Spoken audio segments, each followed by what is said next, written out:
Puji Tuhan, luar biasa. Tuhan Yesus memberkati kita semua. Mari saudara buka Alkitab saudara. Kalau kemarin kita belajar tentang bahasa roh, jadi bahasa roh itu saudara berkat Tuhan. Bahasa roh itu masih ada sampai hari ini ya. Itu pekerjaan Tuhan. Kemarin saya sudah jelaskan. Saudara kalau mau mendengar kembali bisa lihat. Jangan lupa komen, like, and subscribe ya di YouTube GBI Nisan Cikokol. Saudara bisa lihat di sana untuk belajar kembali. Setiap pelajaran kita akan dimasukkan di YouTube. Puji Tuhan. Nah, saudara buka Alkitab saudara dalam Roma pasal yang ke-8 ayat yang ke-16. Kita masih akan belajar tentang cara berdoa. Jadi kemarin kita sudah belajar ada dua cara. Yang pertama yaitu cara dengan doa Bapa kami yang diajarkan Tuhan Yesus. Dan yang kedua adalah cara berdoa dalam bahasa roh. Dan itu juga pekerjaan Roh Kudus, pekerjaan Tuhan Yesus. Dan sekarang kita akan ada beberapa lagi caranya, tapi mungkin karena ini agak sedikit dalam ya saudara. Nanti saya akan jelaskan sedikit dan kita akan lompat ke pelajaran selanjutnya. Jadi setelah buka dalam Roma 8 ayat yang ke-15 dan ayat yang ke-16. Dikatakan demikian, Roma pasal 8 ayat 15 dan 16. Sebab kamu tidak menerima roh perbudakan yang membuat kamu menjadi takut lagi. Tetapi kamu telah menerima roh yang menjadikan kamu anak Allah. Oleh roh itu, kita berseru, Ya Aba, Ya Bapa. Roh itu bersaksi bersama-sama dengan roh kita bahwa kita adalah anak-anak Allah. Jadi pekerjaan Roh Kudus itu saudara luar biasa. Ya, ada terlalu luas yang selama ini kadang kita tidak mempelajarinya atau tertutupi dari pikiran kita. Jadi Roh Kudus yang Tuhan taruh dalam hati kita, kenapa dia mengajar kita berdoa? Karena roh itu adalah roh yang menjadi jaminan untuk kita tidak takut lagi. Jadi tidak ada lagi rasa takut bagi orang yang percaya dengan Tuhan Yesus. Mungkin pikiran bisa takut, tapi roh kita tidak takut. Ini beda saudara. Pikiran dengan roh itu berbeda. Orang tidak punya kasih karunia untuk mendapatkan Roh Kudus, ya tentunya yang tidak dalam Yesus, bukan hanya pikiran yang takut, rohnya juga takut. Ya, makanya orang hidup dengan berbagai aturan. Kalau melewati tempat angker, ada ditulis hati-hati, dilarang ngomong sembarangan. Kalau mau lewat, bilang permisi, anak anjing mau lewat. Orang tidak percaya Yesus atau orang Kristen yang tidak mengerti kebenaran firman, nanti dia begitu lewat tempat itu, dia ikutin. Jadi dia lewat permisi, anak anjing mau lewat. Padahal yang ngomong itu siapa? Manusia. Nah ini saudara, Roh Kudus yang Tuhan taruh di hati kita, mengajar kita untuk tidak lagi mengalami rasa takut itu. Jadi mau di situ katanya angker kah? Mau di situ katanya ada bagaimana? Roh Kudus itu mengajar kita berdoa. Amin. Sehingga kita tidak lagi memiliki roh perbudakan. Itu artinya, sebab kamu tidak menerima roh perbudakan. Kita diperbudak oleh atmosfer dunia. Tidak, bukan. Jadi Roh Kudus mengajar kita berdoa.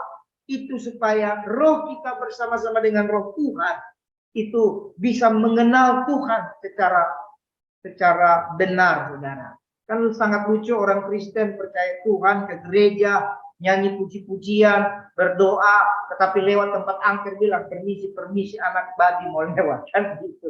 Dan ini banyak, kita di Tangerang ya, ini sudah umum sekali. Mungkin di tempat-tempat lain juga ada. Ya, dulu saya tinggal di Sumatera juga begitu, ada pohon keramat. Nah, jadi kalau lewat pohon keramat itu pohon dekat tangga 100. Ada namanya itu peninggalan Belanda, tangga 100. Itu kalau lewat pohon itu, pokoknya yang tadinya nakal, yang tadinya bercanda, tiba-tiba diam. Semua anak-anak sekolah diam. Lalu akan ngomong, permisi, anak babi mau lewat. Permisi, ya. Sekarang saya malu sama diri saya sendiri. Saya kan anak Tuhan. Saya kan manusia. Masa sama pohon bilang, saya anak babi. Padahal pohonnya dari dulu tidak berubah. Begitu-gitu aja. Nah ini saudara. Jadi Roh Kudus itu membawa kita berdoa, membawa kita bersaksi bahwa Dia Bapa kita dan kita anak. Jadi pastikan Roh itu membawa kita. Dan itu urusan Tuhan. Ya. Kemudian saudara, ada lagi cara berdoa yang berikutnya adalah Roh Kudus sendiri yang berdoa. Ini luar biasa. Tapi ini karena kita online, saya tidak akan jabarkan banyak. Nanti saudara kita akan bikin retreat doa atau sekolah doa onsite. Nanti di situ ada penjelasannya. Karena nanti akan banyak pertanyaan-pertanyaan. Jadi ada doa Bapa kami, cara berdoa, ada doa dalam bahasa roh, ada Roh Kudus bersama-sama dengan roh kita berdoa, dan juga ada Roh Kudus itu sendiri berdoa untuk kita. Roma 8 ayat 26, sudah bisa lihat, Roma 8 ayat 26, dikatakan demikian. Demikian juga Roh membantu kita dalam kelemahan kita, sebab kita tidak tahu bagaimana sebenarnya harus berdoa. Nah, ada masanya kita tidak tahu bagaimana berdoa. Kenapa? Mungkin terlalu banyak pergumulan, mungkin terlalu capek, mungkin sudah terlalu terhimpit dengan beban, dengan macam-macam atmosfer, sehingga kita lagi mau berdoa pun kita nggak tahu cara berdoa. Demikian juga ya, saudara baca Roma 8:26, saya baca kembali. Demikian juga Roh membantu kita. Roh apa? Roh Kudus membantu kita dalam kelemahan kita. Sebab kita tidak tahu bagaimana sebenarnya berdoa. Tetapi Roh sendiri berdoa untuk kita kepada Allah dengan keluhan-keluhan yang tidak terucap. Nah, jadi orang Kristen akan mengalami banyak hal. Ada lagi namanya Roh Kudus itu sendiri berdoa. Jadi Tuhan yang kita sembah itu memang betul-betul hidupnya itu adalah pribadinya itu adalah doa, kehidupannya adalah doa. Jadi kenapa kita berdoa? Bukan untuk dapat A, dapat B, dapat C, bukan. Kita berdoa karena kita pribadi Tuhan adalah diri. Kehidupan Tuhan adalah berdoa. Kalau kehidupan Tuhan adalah berdoa, berarti kita anaknya juga harus berdoa. Jadi ada satu keadaan nanti di mana saudara di bawah Tuhan mengalami Roh Kudus berdoa. Jadi tubuh saudara hanya jadi media, saudara menyaksikan, saudara merasakan, dan itu sifatnya personal sekali. Ya, ini tidak bisa diajarkan. Pokoknya kalau Roh Kudus berdoa itu begini, seperti 1 tambah 1 2, enggak. Sebelum Roh Kudus berdoa, kalau saudara mau mengalami Roh Kudus berdoa, nanti saudara buat A, buat B, buat C, enggak bisa begitu. Itu otoritasnya Tuhan. Tetapi dalam orang Kristen, nanti saudara akan mengalami. Amin. Dan itu biasanya dalam satu level di mana saudara belajar benar-benar merendahkan diri, benar-benar merendahkan hati, benar-benar mau memberikan waktu untuk bergaul dengan Tuhan. Nanti saudara tiba-tiba menyadari, iya ya, ternyata Tuhan berdoa bagi saya. Berarti Roh Kudus itu berdoa bagi kita. Bayangkan, kalau orang tua kita mendoakan kita, ya papa mama kita mendoakan kita, kita senang. Senang, ada kekuatan.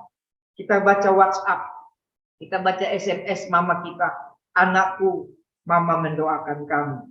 Saudara sukacita nggak? Sukacita. Kita baca WhatsApp atau SMS papa kita, anakku, papa mendoakan kamu. Semangat ya. Kita pasti senang. Sahabat kita mendoakan kita. Bro, sis, my friend, aku mendoakan kamu. Maju terus, kita senang. Apalagi saudara, Bapa yang kekal dalam kuasa, dalam pribadi Roh Kudus, dia mendoakan kita, anak-anaknya. Kira-kira saudara bersyukur nggak? Jadi kita bukan kita mendoakan Tuhan, tapi Tuhan yang adalah intisari, yang adalah awal, yang adalah sumber daripada doa. Dia mendoakan.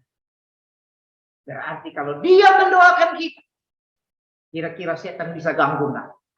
Nggak bisa benar. Amin. Nah ini. Jadi saudara harus benar-benar percaya bahwa doa itu masih begitu luas. Ya, jangan kecilkan doa hanya dengan pengertian kita. Otak kita itu sebesar apa sih saudara? Paling sebesar, saya nggak tahu ya, nanti tanya dokter. Paling mungkin 2 kali telapak tangan kita ini otak itu kan. kecil, paling mungkin sebesar mangga kah, atau sebesar alpukat, ya nanti saudara tanya di rumah sakit. Ya. Lalu kita mau memahami doa yang sudah ada dari ribuan tahun lalu dan akan terus ada sampai di surga. Ini kenapa saya ngomong ini saudara, karena banyak sekali orang Kristen sendiri bilang, masa sih Roh Kudus berdoa, masa sih ada doa begini, masa sih ada doa begini. Saya mau beritahu, kita hidup paling kuat 80 tahun, 100 tahun, 120 tahun kalau kuat puji Tuhan. Mazmur 90 berkata, masa hidup kami 70-80 tahun. Mahkotanya penderitaan, berlalunya buru-buru. Kita doakan kita semua umur panjang. Amin. Bahkan ada yang lebih sampai 120 tahun. Amin. Tetapi bicara doa sudah ada dari zaman dunia diciptakan. Amin. Sudah ribuan tahun kita nggak tahu berapa umur dunia ini. Lalu otak kita yang baru memahami doa baru beberapa tahun lalu kita bilang, masa sih? Ini namanya tanpa kita sadari kita sedang tidak rendahkan hati sama Tuhan. Jadi perkara doa itu luas, besar, ajaib, mulia, tak terselami. Tapi firman Tuhan mencatat ada, ya ada. Tuhan bilang ada, kita percaya saja. Amin.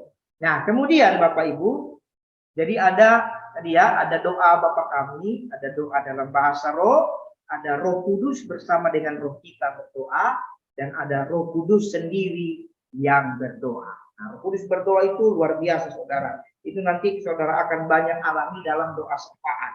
Ya, ketika saudara mau merelakan diri saudara menjadi pendoa syafaat, menjadi seorang pensyafaat, nanti saudara akan mengalami di mana ada banyak keluhan-keluhan dalam doa yang hanya Roh Kudus yang mengerti. Kadang kita sendiri sebagai manusia, kita sendiri sebagai medianya Tuhan, tidak memahami apa yang harus kita sampaikan.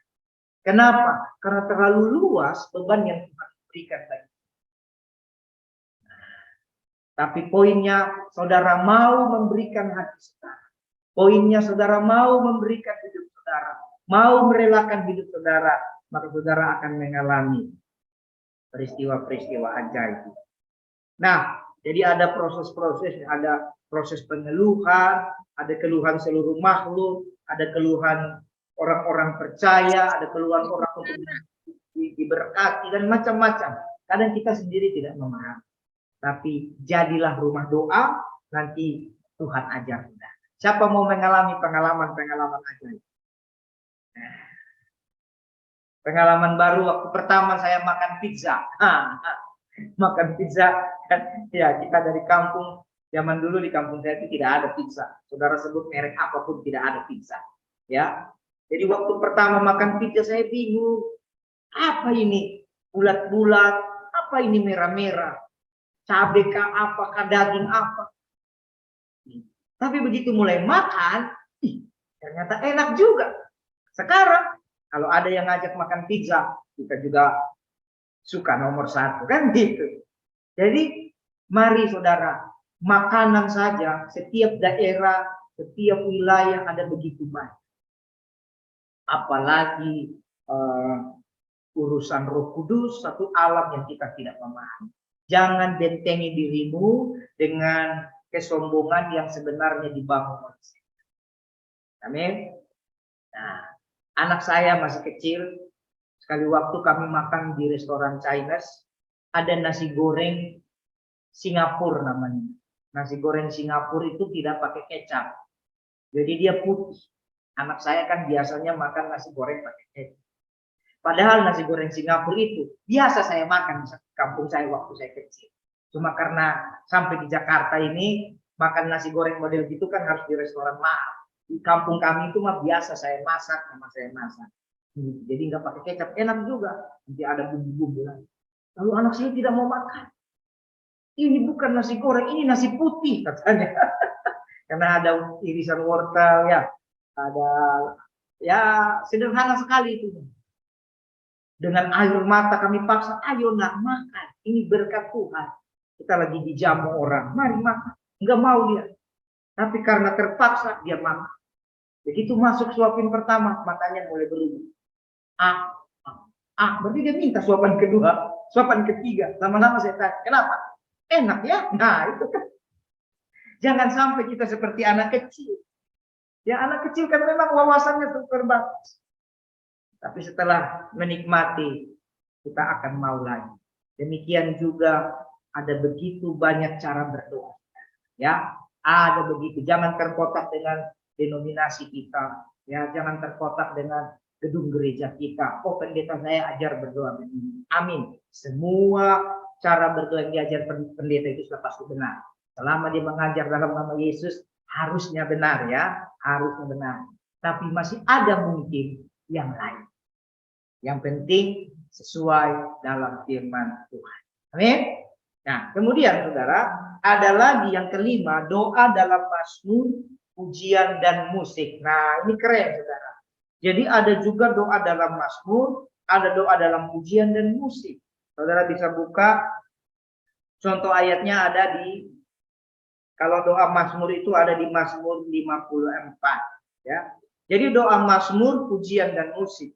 Doa ini adalah suatu bentuk doa yang didoakan dalam bentuk lagu, baik berupa mazmur, pujian yang diiringi dengan musik dan tari-tarian. Ya.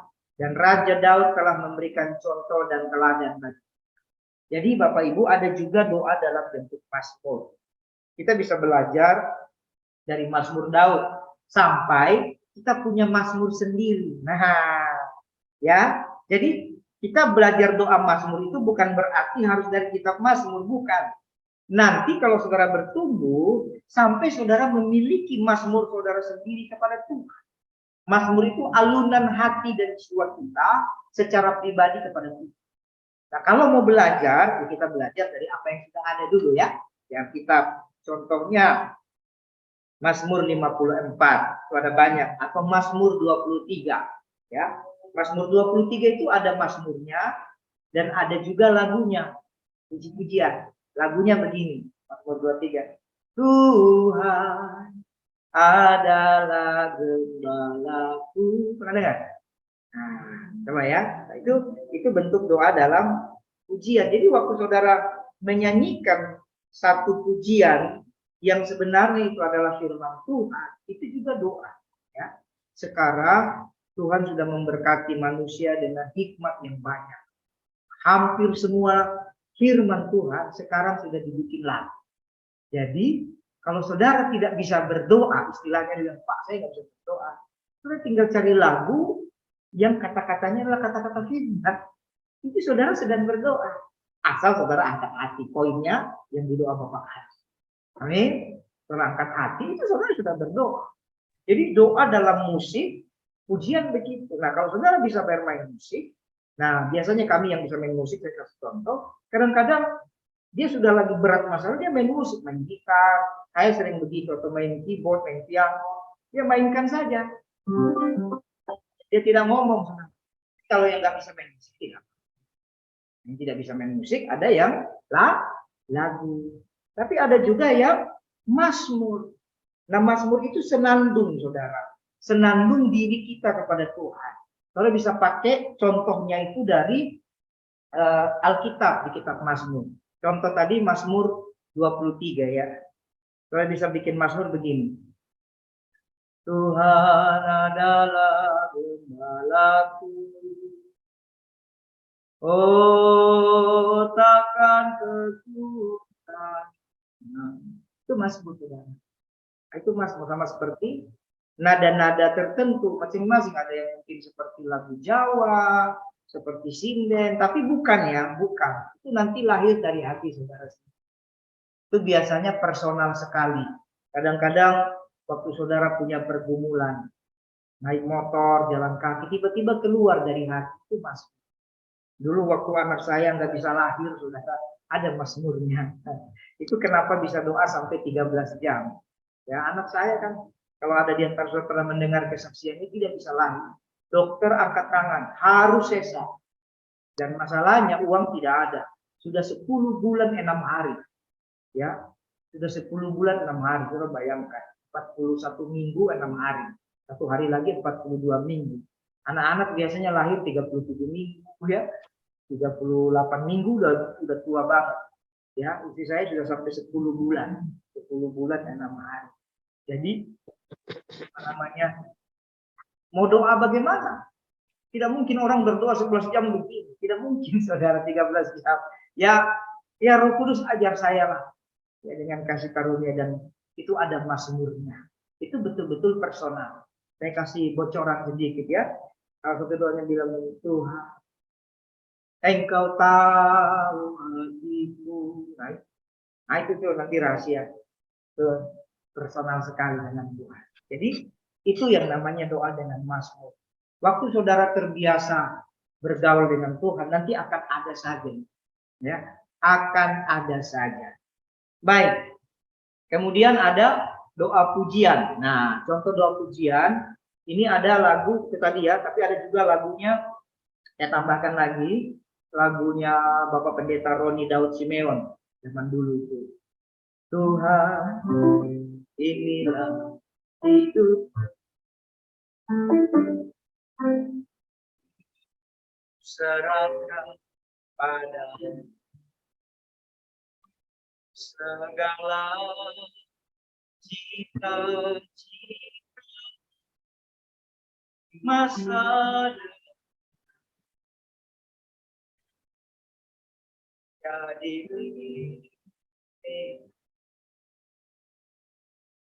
jadikan terang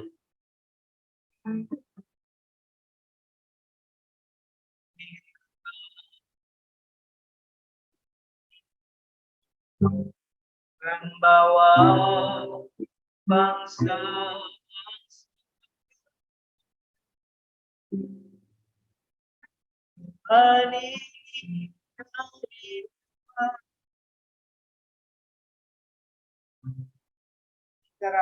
ini juga doa dalam pujian. Nah, zaman dulu belum banyak.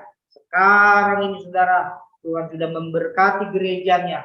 Jadi ada terlalu banyak firman yang dibuat jadi puji-pujian. Saudara bisa dengar, bisa tiru atau bisa bikin lagi masing-masing ya.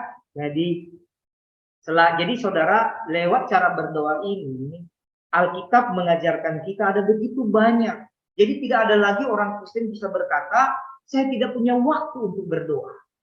Saya tidak punya tempat untuk berdoa. Tidak ada lagi. Karena kalau sambil nyanyi, saudara sambil nyetir kan bisa. Saudara sambil naik motor kan bisa nyanyi. Tinggal poinnya, angkat hati. Seperti di poin yang utama kemarin, Bapa kami di surga, dikuduskanlah namamu, datanglah kerajaanmu. Nah, angkat hati. Terbawa hati saudara kepada Tuhan. Maka Tuhan akan memberikan saudara. Kan ada orang sangat sibuk. Saudara, kapan hari saya melayani ada anak Tuhan dan saya terharu. Dia kerjanya itu, maaf ya, kerjanya itu tukang bangunan, saudara. Dan itu capek, saudara, pagi sampai sore. Capek itu. Pulang itu sudah lelah itu. Ya. Jadi saudara tahu cara dia berdoa gimana? Jadi kalau di rumah dia doanya biasa sekali mungkin, tapi dia setia. Dia sempatkan waktu baca Alkitab 1-2 pasal sehari, dan sebelum tidur dan bangun tidur dia berdoa minimal 10 menit. Berarti hebat loh. Padahal badannya lelah. Tapi saudara, waktu dia sambil nyusun batu bata mungkin, ya, atau potong-potong keramika atau pukul-pukul, dia nyanyi saudara. Kadang dia pakai headset. Nah, dia nyanyi. Haleluya. Sampai teman-temannya tukang yang lain, saudara, yang belum percaya Yesus, kadang ngeledek dia. Dia nggak mau pusing. Dan diberkati Tuhan. Amin. Diberkati Tuhan. Semua dia bekerja, pekerjaannya itu bagus, hasilnya bagus. Dan kalau menurut kesaksian dia hampir tidak pernah libur. Karena selesai proyek satu, dipanggil terus. Artinya Tuhan berkati dia. Karena kan ya memang dia waktu muda katanya agak sedikit nakal, jadi makanya jadi tukang, ya tidak lulus sekolah. Dan karena nggak lulus sekolah lah dia belajar tukang. Puji Tuhan, dia otodidak tapi kerjaannya bagus. Gereja-gereja juga pakai dia, rumah-rumah mewah juga pakai dia. Iya, luar biasa. Jadi Secara fisik mungkin dia mau berdoa udah capek. Kadang-kadang lembur kalau ada bangun satu proyek apa, bangun rumah, bangun jalan, semua banyak, hampir semua bangunan dia bangun, saudara. Itu sampai nginap di situ, pulang sampai jam 10 malam, lembur, kerja sampai jam 12 malam, ngecor-ngecor jalan. Pernah ikut proyek jalan itu kan malam-malam, saudara. Mau kapan dia berdoanya? Udah capek, saudara. Tapi dia berdoa lewat puji-pujian. Amin. Dia cari lagu-lagu. Dan hatinya benar. Jangan cari puji-pujian yang hanya untuk menyenangkan kita. Untuk membangun satu sugesti. Salah, saudara. Firman Tuhan bukan sugesti. Firman Tuhan kebenaran, ya dan amin. Firman Tuhan harus membangun iman, membangun pengharapan, dan membangun kasih. Tidak boleh hanya membangun sugesti.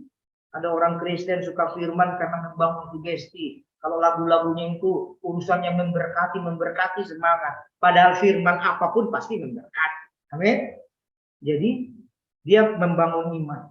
Ini luar biasa, saudara. Jadi ada contoh lagu puji-pujian apa lagi ya? Lagu sekarang. Ku terima janji Allah. Tidak bisa. Bagi kaum Yehuda, umat yang bersorak, memuji dan menyembah. Inilah saat yang dinanti. Firman Allah telah digenapi. Nah itu. Jadi saudara nyanyikan lagu itu pun sudah asal saudara angkat. Itulah kasih karunia orang Kristen di mata Tuhan, saudara.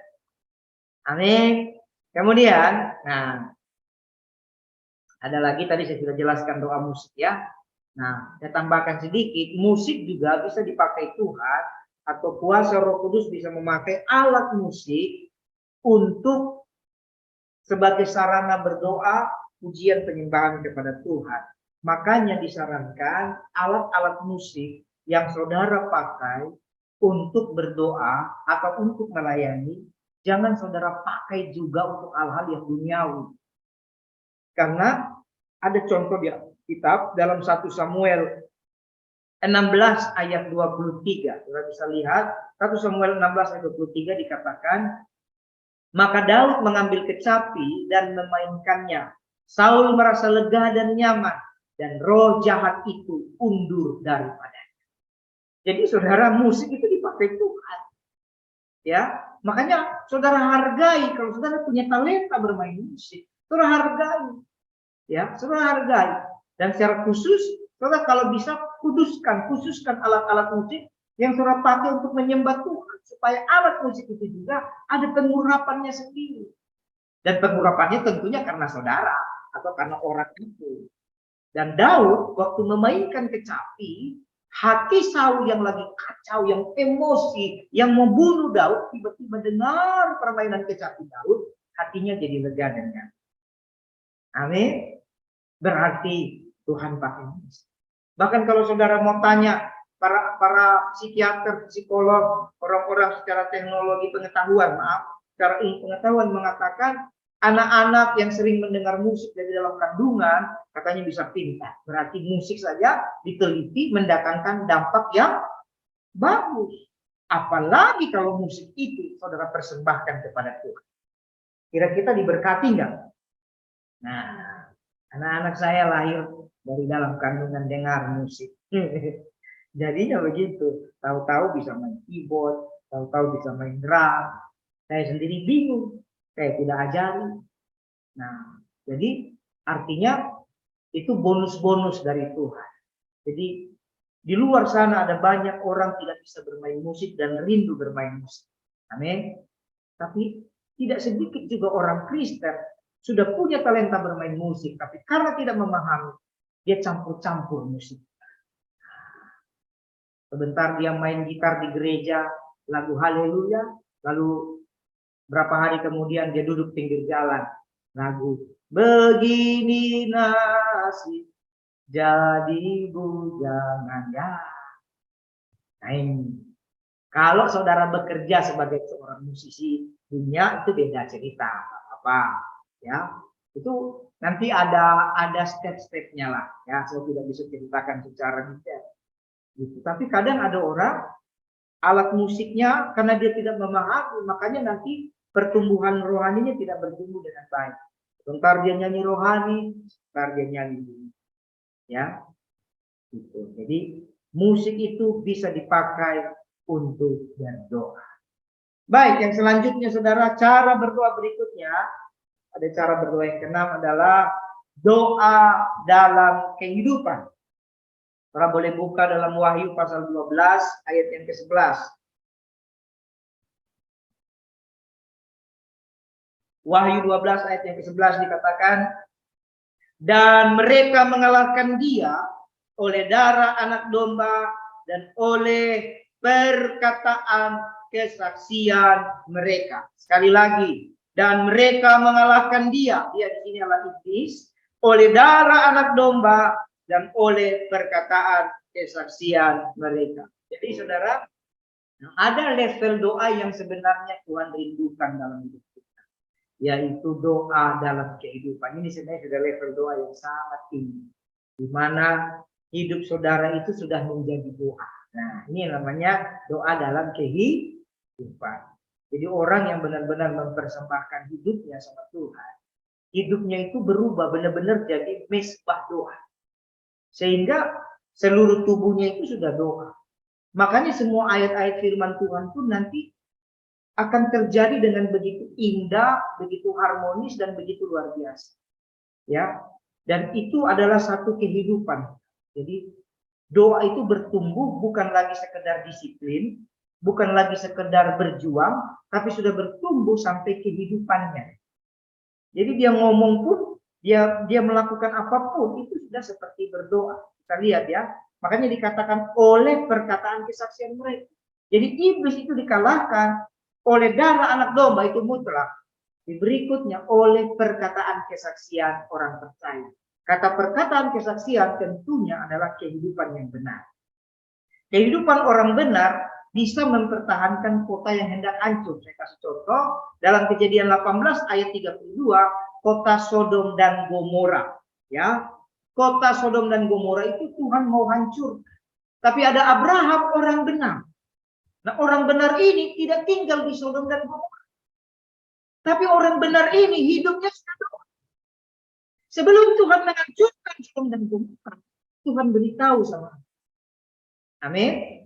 Dan ketika Tuhan beritahu sama Abraham, karena Abraham adalah orang yang benar, dia mulai hidupnya itu berkenan sama Tuhan. Sehingga doa Abraham itu bukan karena mulutnya, tapi Tuhan memperhatikan doa Abraham karena hidupnya. Makanya kalau saudara pernah dengar khotbah saya yang saya sangat emosi sekali, marah sekali, ada orang menyampaikan nubuatan, katanya tinggalkan kota Jakarta. Kota Jakarta akan dihancurkan. Nah, ini orang Kristen yang cari panggung. Saya tidak perlu sebut, tapi mungkin saudara pernah nonton videonya. Saya dikirimkan linknya ya di YouTube. Yang begitu-gitu, subscribe-nya banyak, viewernya banyak. Padahal saudara itu semua nubuatan omong kosong. Tuhan bekerja tidak begitu. Kalau dikit-dikit dihancurkan, dikit-dikit dihancurkan, buat apa ada doa? Doa itu sarana yang Tuhan pakai. Media, keajaiban Tuhan. Sodom Gomora itu jahat sekali. Apakah Jakarta sudah sejahat Sodom Gomora? Seperti Sodom Gomora iya. Tapi di Jakarta masih banyak gereja. Di Jakarta masih banyak orang benar. Amin. Sekalipun Sodom Gomora juga banyak di Jakarta. Tapi di Jakarta masih banyak. Sodom Gomora Abraham tidak tinggal di Sodom. Hanya Lot, istri dan anak-anak. Itu pun kehidupan Lot tidak seperti Abraham. Sodom Gomora yang sedemikian parah saja. Ketika Abraham berdoa, Tuhan kalau ada 50, kalau ada 40, kalau ada 30, kalau ada 50, kalau ada 10, Tuhan bilang kalau ada aku tidak. Nah, kenapa Sodom Gomora dihancurkan? Memang tidak ada 10, saudara. Lot, istri dan anak-anaknya cuma 6, kan? Itu pun istrinya jadi tiang garam. Tidak sampai 10. Saya mau tanya, apakah tidak ada 10 orang benar? Enggak ada. Ya, Berarti saudara yang hadir di sini, saya percaya ada orang tinggal di Jakarta. Saudara juga bukan orang benar. Berarti buat apa Yesus mati di sana? Nah ini saudara harus paham dulu. Zaman Sodom Gomora itu zaman perjanjian lama di mana Yesus belum mencurahkan darahnya. Belum ada pendamaian untuk dosa. Sekarang kita hidup di zaman Yesus sudah memperdamaikan kita oleh darah. Berarti doa besar kuasa. Amin. Nah, cuma karena kita memang lebih suka yang angker-angker. Kalau ada hamba Tuhan kasih pernyataan, Tuhan berkat. Nah, itu lakukan saja. Saya mau kasih tahu kepada saudara, karena tidak zaman lagi begitu. Tuhan bisa memakai seorang hamba Tuhan lewat cara-cara kuno begitu bisa. Tapi firman Tuhan harus di atas segalanya. Ingat Tuhan berkata, Tuhan merindukan tidak ada satu orang pun binasa. Amin. Ini saudara harus memahami tentang konsep doa. Konsep doa itu lebih mahal, konsep doa itu lebih besar. Jadi Bapak Ibu berhenti mendengar link-link atau mendengar video-video yang tidak membangun iman seperti itu. Sekalipun dipoles dengan begitu keren, berhenti. Saya dengan tegas berani menyampaikan ke saudara. Daripada memikirkan, nah terus kalau tinggalin Jakarta, saudara mau pindah kemana? Kan gitu ya. Ya enggak gitu saudara. Tuhan mengasihi setiap suku bangsa. Amin. Tuhan mengasihi setiap wilayah. Dan bicara kehancuran, ya, memang nanti kalau waktunya dihancurkan, ya waktu dihancurkan. Itu urusan Tuhan. Jangan kita tambah-tambahi. Alkitab bilang begini, langit dan bumi akan berlalu. Semua akan menghadapi kesudahan. Ya sudah. Gitu. Tapi jangan dibumbu-bumbui. Baik. Jadi waktu ada orang benar, saudara, kehidupan itu menentukan bagaimana Tuhan bertindak. Jadi kalau saudara hidup benar, hidup saudara menentukan apa yang Tuhan lakukan bagi kota. Dan ini sebenarnya konsep menara doa dan konsep kubu doa. Konsep menara doa itu bukan sekedar saudara berdoa di satu menara, di satu rumah, di satu gedung gereja, lalu hanya mendoakan organisasi saudara. Itu konsep kecilnya. Konsep luas dari menara doa. Ketika hidup saudara bertumbuh, sekalipun saudara dapat tugas untuk berdoa bagi satu organisasi saudara, tapi hidup saudara menentukan kota itu. Amin. Hidup saudara menentukan wilayah. Hidup saudara menentukan bahkan satu bangsa. Nah ini doa dalam kehidupan. Kisah Rasul 16 ayat 16 sampai 19, Saudara boleh lihat. Ini adalah kehidupan atau kisah Paulus dan Silas di Filipi. Jadi ada seorang hamba Tuhan bernama Paulus dan temannya Silas, saudara. Itu mereka sedang ada di kota Filipi, di mana kota itu penuh dengan roh tenung. Filipi itu penuh dengan roh tenung. Tahu tenung? Satu bagian dari ilmu kitab. Ya, kadang-kadang pakai musik, kadang-kadang pakai mantra. Nih, tenung itu begini. Satu contoh, ada banyak model tenung. Satu contoh tenung, ini alat musik, gong, atau apalah. Ini dipukul dengan mantra. Toeng, nyeng, nyeng, nyeng. Nanti orang di sana pingsan. Nah, itu salah satu contoh tenung. Ada banyak. Nah, di kota Filipi pada zaman Paulus, pada zaman Silas, itu kota itu penuh dengan roh tenung. Tetapi kehidupan Paulus dan Silas membebaskan kota. Amin. Nanti saudara baca. Makanya saya sangat sedih, ada hamba Tuhan, viewernya banyak. Kayaknya bukan hamba Tuhan juga, tidak tahulah, saya tidak dalam konteks hati ini. Tapi subscribernya itu ratusan ribu. Makanya gitu. Bilang, aku tidak berkenan dengan kota Jakarta. Itu ketika saya dikirimin link-link itu, yang ngirim itu saya injil. Kalau memang Tuhan tidak berkenan buat kota Jakarta, kenapa kita sebagai orang Kristen tidak merendahkan diri dan berdoa, Tuhan ampuni Jakarta. Kita kan anak.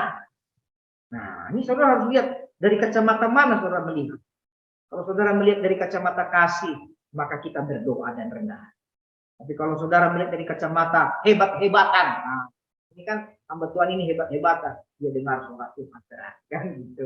Ini hati-hati saudara ya. Nah, saudara buka lagi Matius 5 ayat 14. Kamu adalah terang dunia. Kota yang terletak di atas gunung tidak mungkin tersembunyi. Ini ayat firman Tuhan. Kenapa doa dalam kehidupan penting?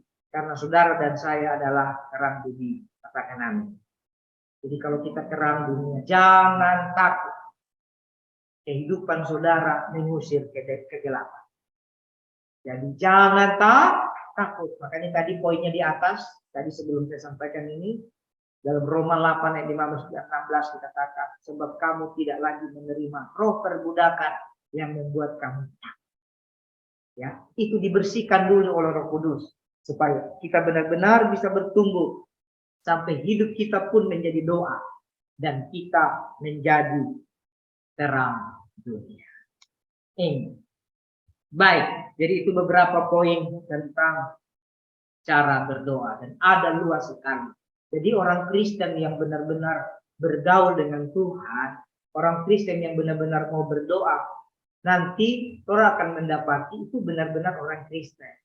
Jadi tidak ada lagi orang Kristen yang albino, atau albino, atau yang orang Kristen karbitan, atau orang Kristen yang mukanya 3, 4, 5 atau cari muka. Ya ke gereja mukanya ketinggalan, jadi dia lagi cari. Saudara akan menemukan kekristenan yang benar karena dia bertumbuh dengan baik, dia ngomong apa, iya, tidak. Amin. Nah ini orang Kristen yang bagus. Jadi kehidupannya selaras, perkataannya, hatinya, perasaannya, pikiran. Dan itu menjadi berkat yang besar. Tuhan menyukai kehidupan doa seperti ini. Orang-orang seperti ini nanti Tuhan tambahkan lebih banyak lagi perkara-perkara heran dan perkara-perkara ajaib. Amin. Pernah nggak saudara menemukan orang Kristen nanti di gereja keren, melakukan banyak hal, tapi begitu di bisnis ternyata tidak selurus waktu di gereja. Waktu bergaul ternyata tidak sekeren waktu di pelayanan. Ya, nah ini berarti ada yang salah. Ya, coba saudara terang, saudara beli lampu, tapi lampu itu sebelah kiri terang, sebelah tengahnya gelap, sebelah kanannya terang lagi, sebelah ininya lagi gelap. Nah, ini kan lampu diskotik namanya. Ya terangnya terang, ya kalau cahayanya ya di situ ya mungkin sampai radius berapa dia akan menerang. Itu lampu yang benar, saudara. Nah begitu juga orang Kristen yang benar ya benar. Gitu. Jadi kalau doa kehidupannya benar, doanya baik. Kalau doanya baik, kehidupannya. Jadi sudah di situ-situ aja. Gak usah terlalu pusing-pusing. Ingat ya, kalau kehidupannya benar, pasti doanya baik. Kalau doanya baik, sesuai dengan firman, pasti kehidupannya benar. Baik, saya rasa itu untuk malam ini. Tuhan Yesus memberkati. Saya beri kesempatan bagi saudara jika ada yang mau bertanya. Berarti kalau tidak ada, kita akhiri sesi kita. Jangan lupa minggu depan kita akan belajar sikap dalam berdoa dan kemudian kita akan masuk doa syafaat. Ini penting, ya. Kita akan masuk doa syafaat. Saudara siapkan hati saudara. Mari kita akhiri pertemuan kita malam hari ini.